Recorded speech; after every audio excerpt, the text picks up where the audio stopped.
que tengan que ver con temáticas de medio ambiente, de lo que pasó en la semana o en los últimos 15 días en este caso. Si uno se pone a buscar en internet, la mayor parte de las cosas que aparecen tienen que ver por ahí con el ébola o con alguna que otra catástrofe climática, inundaciones, pero que por ahí de pronto no me ayudan a mí a darle la dirección al bloque que busco, que tiene que ver con apuntarle a cosas que, si bien pueden ser generales, nos ayuden también a reflexionar desde lo local, ¿no? Así que mientras venía pensando en de qué iba a hablar hoy, no, porque en realidad tenía un par de noticias, pero que tampoco no cierran por ahí mucho del lado de que yo busco, ¿no? Para el perfil del bloque. Se me ocurrió recuperar algo que pasó ayer. Ustedes saben que tenemos un programa de radio sobre aves en Radio Caleuche los jueves a la tarde con Pía. Y Pía estamos repasando, leyendo un libro que se llama La vida de las aves, o Aves, vida y conducta, creo que es. Y empieza hablando un poco sobre la evolución y sobre cómo se originan las aves en el mundo, ¿no? Y Roberto Ares, que es el autor, planteaba una hipótesis que dije, me gustó como para traerla acá, ¿no? Y que sea disparador como siempre, para que nos ayude a entender cómo es y por qué el ambiente donde vivimos es como es, digamos, ¿no? En este caso tiene que ver con cómo se produce la especiación o cómo se originan las especies en el planeta, ¿no? Las especies de organismos de cualquier tipo. Hay un libro muy famoso que se llama El origen de las especies de Darwin, y una de las principales críticas que se le hace es que no explica el origen de las especies, ¿no? Es casi cómico, pero bueno, lo que Darwin explica en ese libro es cómo es el mecanismo de selección que genera la variación, pero en ningún momento se pone a detallar, bueno, en qué momento se produce se genera una nueva especie, o de dónde sale, o cuál es el mecanismo en donde se produce ese quiebre de decir, bueno, hasta acá eras determinada especie y ahora pasás a ser algo que ya es diferente, completamente diferente, ¿no? O cuáles son los distintos mecanismos que permiten que se haga... Las variables que influyen en... Y que haya esa especiación, ¿no? Ese cambio genético que te produce una especie nueva, ¿no? Y bueno, ayer charlando con Pía surgió esta hipótesis que planteaba Roberto Ares, que no es tampoco de él, pero bueno, él la rescataba en su libro, que dice que la especiación o la diversidad en general está relacionada con el clima también, ¿no? Bueno, no pudiste zafar, ¿viste? Yo me resistí a hablar del clima, pero no puedo.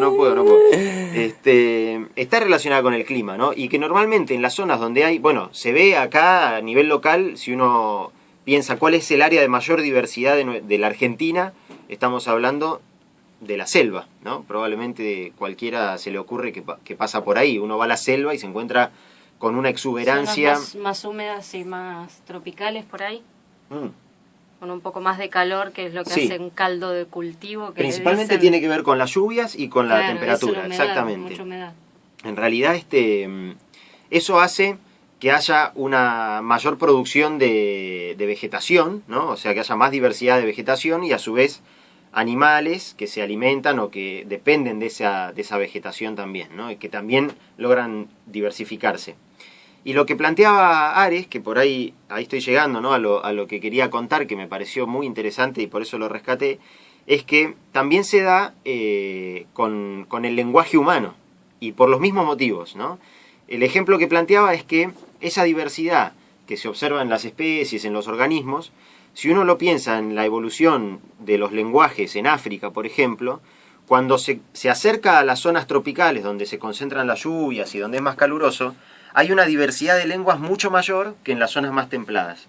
Y básicamente tiene que ver porque los pueblos, las tribus que habitan en zonas cálidas y con lluvias o con mucha exuberancia o con mucha diversidad, no necesitan desplazarse, ¿no? Básicamente se quedan en el lugar donde están y tienen todos los recursos que necesitan para vivir por generaciones y generaciones.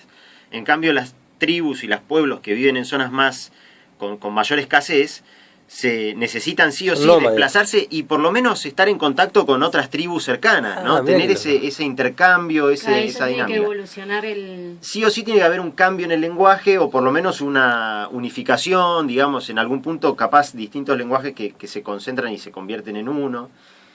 Y en realidad esta comparación con el lenguaje humano, que me pareció muy clara, muy interesante, es lo mismo que se da a nivel de las especies y de la diversidad de organismos. Y voy a terminar Tome mate tranquilo nomás. No había pensado, pero ni por casualidad, el tema del lenguaje de los seres humanos referido al hábitat donde viven. Muy bueno. Sí, y en realidad, bueno, un poco yo lo traigo a colación, ¿por qué? Porque es un ejemplo muy simple, muy claro de entender, y que también explica de alguna manera cómo surgen o por qué hay tanta diversidad de organismos en los lugares tropicales, porque pasa un poco lo mismo. Hay tanta exuberancia, tanta diversidad y tanta oferta de alimento y de recursos energéticos, ponele, para las especies, que todas las especies pueden concentrarse a elegir algo, digamos, de ese entorno y concentrarse sobre ese recurso, ¿no? Y de esa manera se va especializando en algún recurso en particular, lo que va haciendo que se vaya adaptando en conjunto con ese mismo recurso de una manera muy específica y que hace que se genere una diversidad, ¿no? Que haya especies especialmente adaptadas a distintos recursos, y como hay muchos recursos hay muchas especies. Cuando uno se refiere a recursos, ahí estamos hablando también de alimento, ¿puede ser? Sí, yo me refiero a recurso como en términos generales, como un recurso energético, en principio, ¿no? Como en principio puede ser diversidad de alimento, ¿no? Que es de donde obtienen principalmente la energía, ¿no?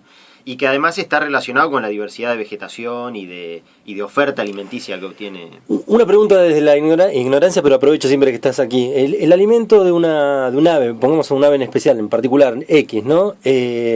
Cuando empieza a fusionarse durante muchas generaciones, que hay un ave que determinada planta pasa a ser el alimento de determinada ave, ¿no? Durante muchas generaciones. Esa planta, que es el morfi, digamos, para el ave, también va adaptándose al ser una, no sé, presa, ¿no? Como se dice, alimento, nada más. Sí. Va adaptándose a esa.